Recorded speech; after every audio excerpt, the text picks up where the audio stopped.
नमस्कार, सभी दर्शकों का स्वागत है हमारे चैनल में। आज से हम कुछ नई कहानियाँ आपके सामने लाने की कोशिश कर रहे हैं। आज जो है वो हम देखते हैं कि दुनिया किस तरह से एक-दूसरे के साथ लड़ रही है। लेकिन इसी बीच में एक महान गायिका आशा भोसले जी, इनका निधन हो गया और उनकी जीवन गाथा अपने आप में एक प्रेरणा है। कितने उतार-चढ़ाव उनके जीवन में आए, लेकिन उन्होंने एक काम हमेशा जारी रखा, वो था संगीत की सेवा और उनका जो स्वर है, वो अमर रहेगा।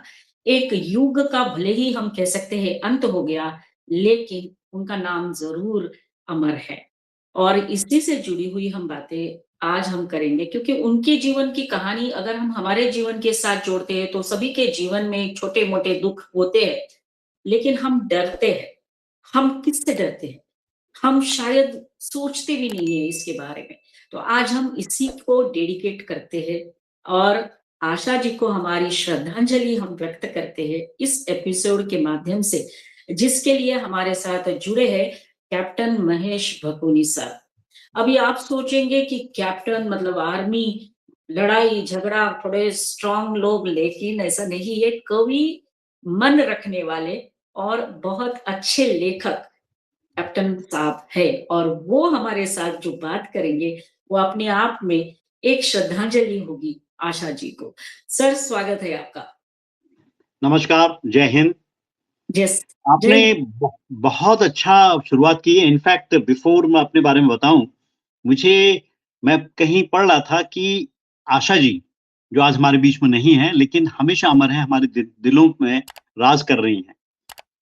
उनके बारे में कहा जाता है कि जब शुरुआती दिन थे, तब हर व्यक्ति, हर प्रोड्यूसर जो था, वो लता जी को प्राथमिकता देता था। उस समय बिल्कुल आशा भोसले जी इग्नोर सी हो गई थी।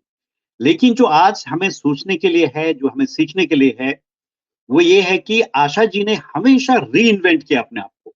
यस, आपने देखा होगा उनकी गाने का जो तरीका था, वो बिल्कुल अद्वितीय था। तो उन्होंने एक अपनी अलग पहचान बनाई। तो मैं ये कहना चाहता हूँ कि मेरी लाइफ़ भी ऐसी है। मेरे बड़े भाई जो जनरल से रिटायर हुए, वो बहुत अद्वितीय थे, बहुत अद्वितीय हैं और आज भी अब जिस क्षेत्र में भी हैं, वो काफ़ी ऊपर पहुँचे हुए हैं। मैंने भी अपनी ज़िंदगी में हर बार रीइन्वेंट किया अपने आप को। तो कहना ये चाहता हूँ कि संघर्ष के दिनों में इंसान ने अपने आप को रीइन्वेंट करते रहना चाहिए, जैसा कि आशा जी ने किया। और आशा जी की पूरी जीवन गाथा इसी पर है कि उन्होंने अपने आप को रीइन्वेंट किया और नए तरीके से दुनिया को पेश किया, जो आज उनका कोई भी स्थान नहीं ले सकता अभी फ़िलहाल। तो वो यस, अमर हैं, अमर हैं। जी मैम। राइट। तो सर आपने जो टॉपिक के बारे में सोचा, वो टॉपिक ही सर बहुत दिल को छूने वाला है। जैसे आपने बताया कि हम किससे डरते हैं। सर सबके अलग-अलग विचार होंगे, लेकिन अगर ओवरऑल सर समराइज़ करना चाहेंगे तो सबको डर लगता है एक चीज़ का, वो है हार का।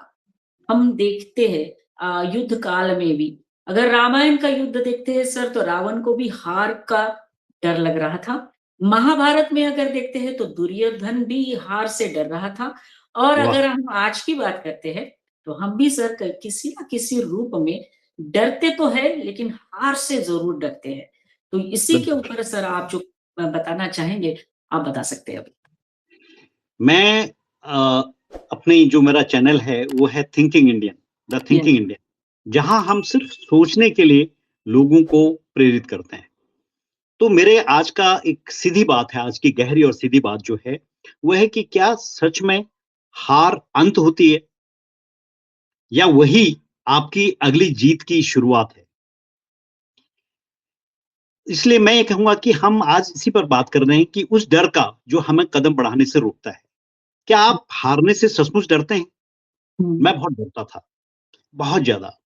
लोग मेरी हिंदी पर हँसते थे, मेरी अंग्रेजी पर हँसते थे और जब पहली बार मैं मंच पर गया, तो मैं सब भूल गया।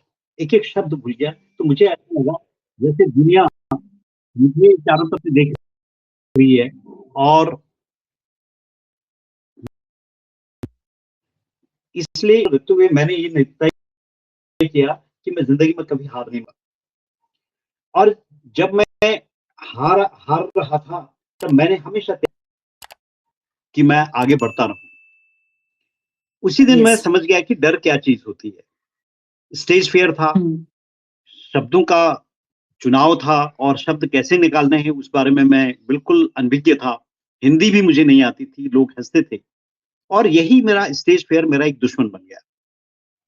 बचपन की उन गलियों से लेकर जो मैंने अल्मोड़े में गुज़ारी और यूनिवर्सिटी के चुनाव तक, हार जैसे मेरे जीवन का एक हिस्सा बन गई, मेरा साया बन गई। फिर आया SSB, services selection board, UPSC से मैंने रिटन पास किया और मैं 1 बार नहीं, 2 बार नहीं, 3 बार नहीं, मैं चौथी बार में पास हुआ, 3 बार मैं असफल रहा। राइट। शायद उसी समय कुछ मेरे ही परिवार के लोगों ने मुझसे कहा, "महेश, अब रहने भी दो, तुमसे नहीं हो पाएगा, छोड़ दो।" हुँ, हुँ, शायद वो गलत नहीं थे, अगर मैं उस दिन रुक जाता, शायद वो गलत नहीं थे, मैं उस दिन रुक जाता, लेकिन मैंने रुकना नहीं चुना। चौथे प्रयास में मैं भारतीय सेना में एक अधिकारी बना। वही लड़का जिसकी भाषा पर लोग हँसते थे, आज 2 किताबें लिख चुका है। Yes, your dreams are dying और एहसास से अल्फाज तक। और your dreams correct, are dying जो बेस्ट सेलर बनी है अमेज़न में और एहसास से अल्फाज तक को एक अवार्ड मिल चुका है। वही लड़का जो कि शब्द भूल जाता था मंच पर, टेडेक्स के स्टेज में गया और आज उसमें कम से कम 24,000 लोग उसको व्यू कर चुके हैं और 82 लोग उसमें अपने कमेंट्स दे चुके हैं, अच्छे कमेंट्स।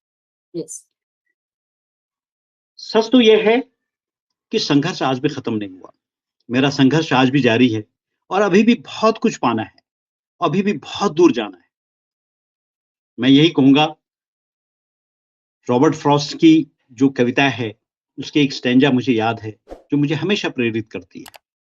वो हमेशा ये बताती है कि miles to go before I sleep, miles to go before I sleep. Yes, right, तो अगर आज आपको भी डर लगता है, क्योंकि डर सबको लगता है और जैसे हम कुछ टीवी एडवर्टाइज़मेंट में सुनते हैं कि डर के आगे जीत है, तो क्या आपको लगता है कि आप हार रहे हैं?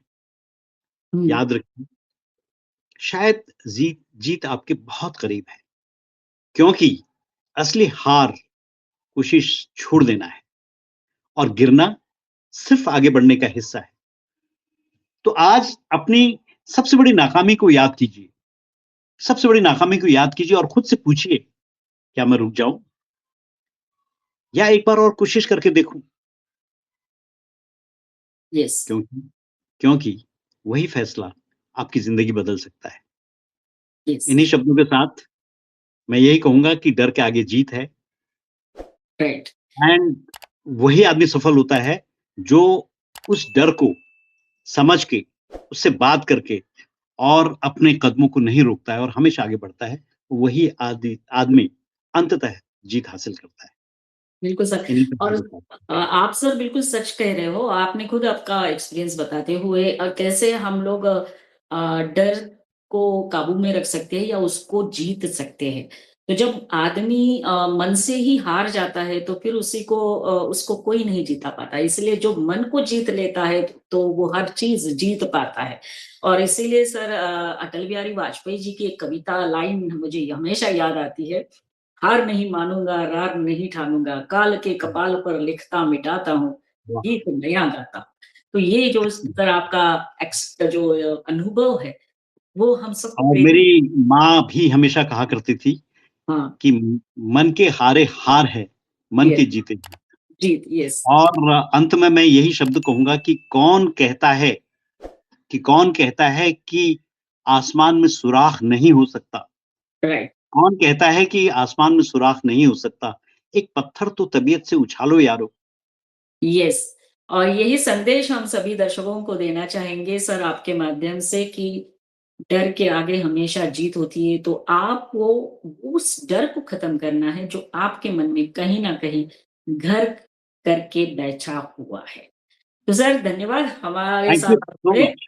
और हम सभी दर्शकों को कहेंगे कि हमारा ये वीडियो, हमारी एपिसोड ज़रूर लाइक करिए, सीधी-सीधी बात होगी, दिल की बात होगी और हमारे चैनल को सब्सक्राइब करते रहिए। जय Hind sir, Vande Mataram. Thank you, जय हिंद।